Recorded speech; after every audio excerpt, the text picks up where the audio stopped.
oleh Allah Subhanahu Wa Taala untuk kembali kepada Allah Subhanahu Wa Taala. Selesai urusan arwah di atas muka bumi. Ibadahnya, tanggungjawabnya kepada Allah Subhanahu Wa Taala selesai. Yang perlu kita fikirkan bagaimanakah diri kita untuk menghadapi selepas ini.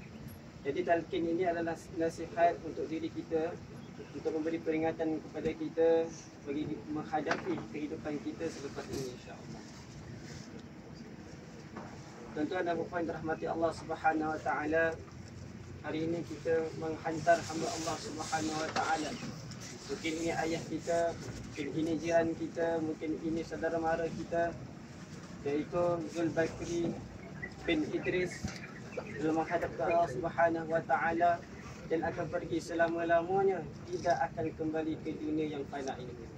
Dia akan kembali kepada Allah Subhanahu Wa Taala, kembali kepada Allah Subhanahu Wa Taala dan akan menghadap Allah Subhanahu Wa Taala. Apa yang perlu kita lakukan adalah berdoa, mudah-mudahan Allah Subhanahu Wa Taala memberikan kemudahan, mengampunkan dosa-dosanya, memberikan ketenangan, memberikan kelapangan sepanjang arwah di dalam kubur nanti. Cuma saya nak pesan kepada waris arwah, yang mana Rasulullah sallallahu alaihi wasallam memberi nasihat kepada kita bahawa matinya seorang hamba Allah maka terputus segala amalan kecuali 3 perkara, iaitu ilmu yang bermanfaat, sedekah jariah dan juga doa anak-anak yang soleh. Yang pertama, saya yakin arwah selalu memberikan bakti dirinya untuk memberi ilmu yang bermanfaat. Seperti saya maklum bahawa arwah adalah seorang bekas askar, yang mana dalam menjaga kenegaraan adalah tanggungjawab juga seorang diri tersebut. Nabi SAW juga pernah bersabda bahawa orang yang menjaga negara demi agama dan bangsa, maka Allah Subhanahu Wa Taala memberikan payungnya dalam syurga nanti. Dan yang kedua adalah sedekah jariah. Kita yakin arwah adalah seorang yang maha pemurah. Arwah seorang pemurah selalu memberikan sedekahnya, wakafnya, infaknya. Mudah-mudahan dengan perkara tersebut menjadi bekalan untuk arwah di akhirat nanti. Dan yang ketiga ini bukanlah dari arwah, tetapi daripada waris-warisnya anak-anak.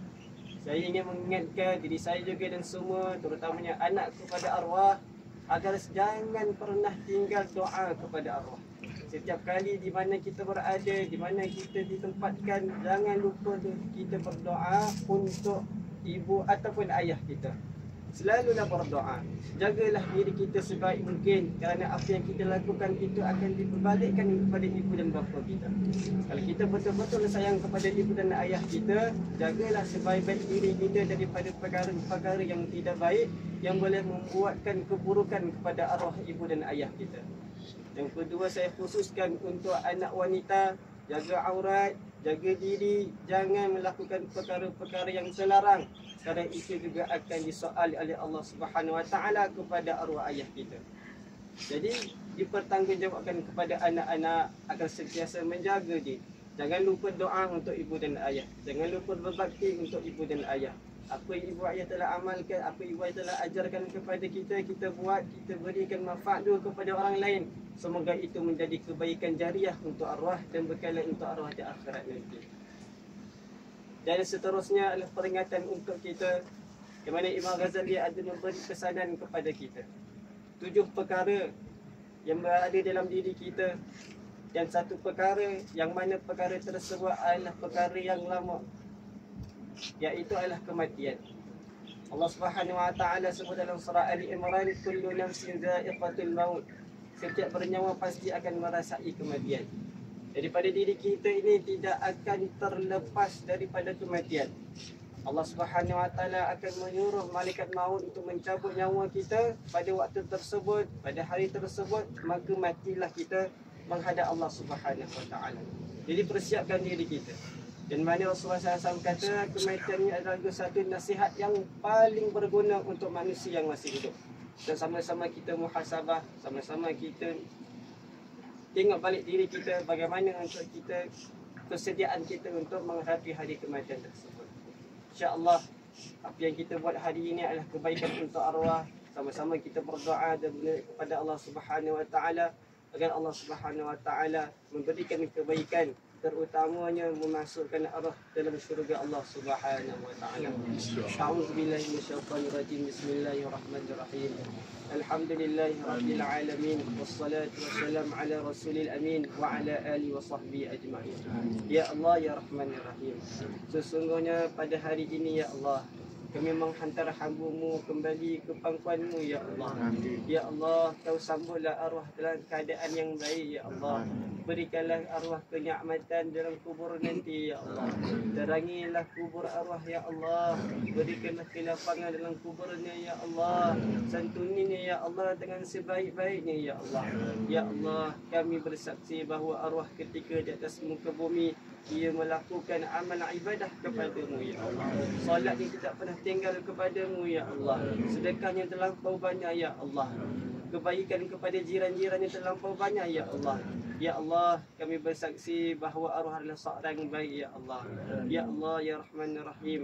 Sesungguhnya Engkau takdirkan arwah meninggal pada bulan yang mulia, bulan Ramadan, yang Engkau janjikan kebaikan, keampunan kepada hamba-hamba-Mu ya Allah. Sekiranya hamba-Mu ini pernah berdoa memohon ampun kepada-Mu ya Allah, sesungguhnya Engkau pasti akan ampunkan ya Allah.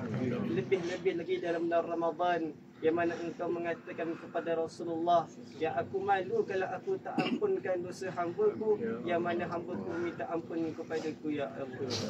Ya Allah, sesungguhnya hadis-Mu, firman-Mu itu adalah benar, maka Kau kabulkanlah doa-doanya ya Allah. Ampunkanlah dosa-dosanya ya Allah. Berikanlah kebaikan kepada arwah ya Allah. Ya Allah ya Rahman ya Rahim. Terutamanya sekali ya Allah, masukkanlah arwah ke dalam syurga-Mu, syurga Firdaus yang tertinggi ya Allah. Letakkanlah arwah di kalangan orang-orang yang saleh, letakkanlah arwah di kalangan orang-orang beriman, letakkanlah arwah di kalangan orang-orang bertakwa, dan letakkanlah arwah bersama dengan Rasulullah sallallahu alaihi wasallam di syurga nanti ya Allah ya Rahman ya Rahim ya Zal Jalali wal Ikram. Allahumma ighfir lahu warhamhu wa'afihi wa'fu anhu. Allahumma ighfir lahu warhamhu wa'afihi wa'fu anhu. Allahumma ighfir lahu warhamhu wa'afihi wa'fu anhu. ربنا آتنا في الدنيا حسنة وفي الآخرة حسنة وقنا عذاب النار. وصلى الله على سيدنا محمد وعلى آله وصحبه وبارك وسلم والحمد لله رب العالمين.